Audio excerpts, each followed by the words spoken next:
This video is brought to you by IXL, used by millions of students worldwide to get ahead in math, English, and more. Hello, math friends. Today we are going to subtract. Subtract means take away. Let's practice. Here is 4 minus 2. The minus sign tells us that we're subtracting. We can use cubes to find 4 minus 2. Here are 4 cubes to start.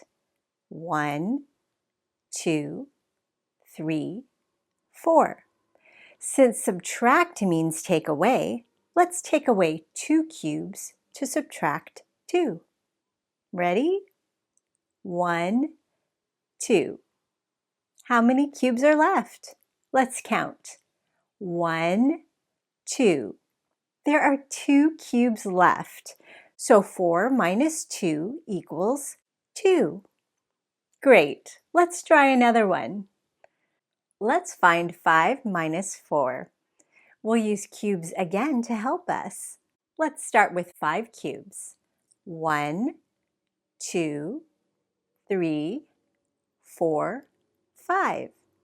Now how many are we subtracting? 4. So let's take away 4 cubes. 1, 2, 3, 4. How many cubes are left? 1 cube is left. So 5 minus 4 equals 1. You did it. Way to go. You did a great job subtracting.